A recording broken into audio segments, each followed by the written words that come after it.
নমস্কার, আমি সুস্মিতা চক্রবর্তী। আপনাকে আমার চ্যানেলে আবারও স্বাগত। আজকেও একটা বুক হল ভিডিও। এই বইগুলো যেগুলো আমি আজকে দেখাবো সেগুলো কোনো নির্দিষ্ট একটা পাবলিশার্স থেকে কেনা নয়, বিভিন্ন পাবলিশার্স থেকে কেনা। তো একে একে সে বইগুলো দেখাবো। আর বইগুলো কিন্তু 20% ছাড় বা তার কিছু কম ছাড়েই কেনা, কোনোটাই 50% ছাড়ের বই নয়। তো আর দেরি না করে চলুন বইগুলো একে একে দেখা। প্রথমে যে বইটা দেখাচ্ছি সেটা হচ্ছে সিনেমার সেদিন ও চলচ্চিত্রের ঐতিহ্য, অনিল কুমার দাস। বইটা ডিএম লাইব্রেরি থেকে প্রকাশিত এবং মাত্র 100 টাকা দাম। এই বইটা প্রায় কত পাতার আমি বলছি, প্রায় 176 পাতার কাছাকাছি বই। বইটা খুব একটা এখন পাওয়া যাচ্ছে কিনা আমি জানি না, তো আমি বাই চান্স একটা পেয়ে গিয়েছি কপি। প্রচুর কিছু নিয়ে লেখা রয়েছে, সিনেমা নিয়ে বই, বুঝতেই পারছেন। একটা বিরাট সূচিপত্র রয়েছে যেখানে শতবর্ষের স্মরণীয় গ্রিফিথ, শতবর্ষের সিনেমায় রঙ্গরস, দিকচিহ্নের চলচ্চিত্র, এরকম বেশ কিছু টপিক নিয়ে কিন্তু বইটা লেখা রয়েছে। এবং বুঝতে পারছেন বইটা একটা নন ফিকশন বই। বইটার নাম আর একবার বলে দিই, সিনেমার সেদিন ও চলচ্চিত্রের ঐশ্বর্য, অনিল কুমার দাস।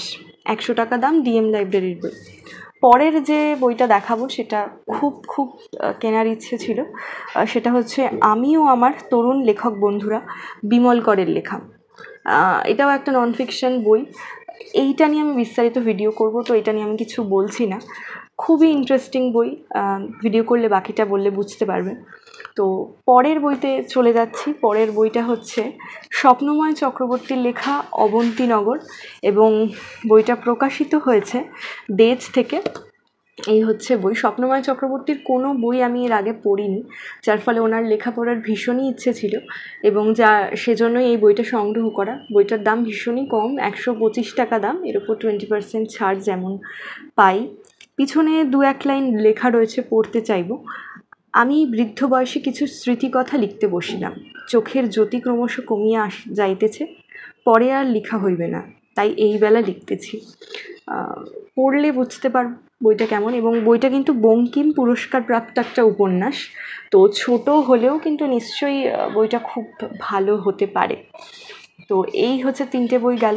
এর পরের যে বইটা দেখাবো সেটা হচ্ছে সমরেশ মজুমদারের লেখা কোথায় যাবে সে। এই বইটা, এইটা দেজ থেকেই প্রকাশিত, নতুন বই, একেবারে ওনাদের নতুন প্রকাশিত বই। 150 টাকা দাম, মুদ্রিত মূল্য। এবং এই বইটারও বিষয়বস্তু খুব একটা কিছু আমি জানি না, পেছনটা দেখে আমি কিনেছি। তো পেছনে যেটা লেখা রয়েছে বইয়ে সেটা হচ্ছে, কেউ তাকে চেনে মিলন ভাই বলে, কারো কাছে তার নাম অন্য। কে সে, কী তার পরিচয়, কেন সমাজের নানা স্তরের মানুষ তাকে মেনে চলে। এক মফস্বল শহরের ছেলের জীবনে সে দেবদূত না মূর্তিমান সর্বনাশ। এইটুকু দেখে আমি কিনেছি। সমরেশ মজুমদার আমার ভীষণই প্রিয় একজন লেখক। তো ওনার আলাদা করে ছোট ছোট বই আমি খুব একটা বেশি কিছু পড়িনি, তো এইটা আমি কিনলাম। এবং জেনারেলি আমি ওনার বড় বইগুলোই পড়েছি। তো এটা দেখা যাক পড়লে কেমন লাগে, পড়ে ভিডিও দেওয়ার চেষ্টা করব। আজকে শেষতম যে বইটা দেখাবো সেটা হচ্ছে পরকপালে রাজারানী, আশুতোষ মুখোপাধ্যায়ের পরকপালে রাজারানী 2। এইটা জেনারেলি দ্বিতীয় খণ্ড, 1 নম্বর খণ্ড এভাবে পাওয়া যায় না এখন নতুন অখণ্ড হিসেবেই পাওয়া যায়। কিন্তু আমার কাছে যেহেতু প্রথম পার্টটা অলরেডি আছে, দ্বিতীয়টা ছিল না, তাই জন্য দ্বিতীয় খণ্ডটা সংগ্রহ করেছি। এই বইটার মুদ্রিত মূল্য রয়েছে 250 টাকা। তো এই গেল হচ্ছে আজকের আমার বুক হল ভিডিও। আপাতত ভিডিও এখানেই শেষ করছি। তো যারা এই চ্যানেলে নতুন তারা অবশ্যই চ্যানেলটাকে সাবস্ক্রাইব করতে পারেন যদি বই সম্পর্কিত ভিডিও দেখতে ভালোবাসেন। আর এই যে বইগুলো দেখালাম এগুলোর মধ্যে আপনাদের কাছে কোনোটা থাকলে বা অলরেডি পড়ে থাকলে সেগুলো কেমন লেগেছে অবশ্যই জানাতে কমেন্ট বক্সে কমেন্ট করতে ভুলবেন না। তো দেখা হচ্ছে পরের কোনো একটা ভিডিওতে। ততদিন পর্যন্ত ভালো থাকুন, বই পড়ুন। নমস্কার।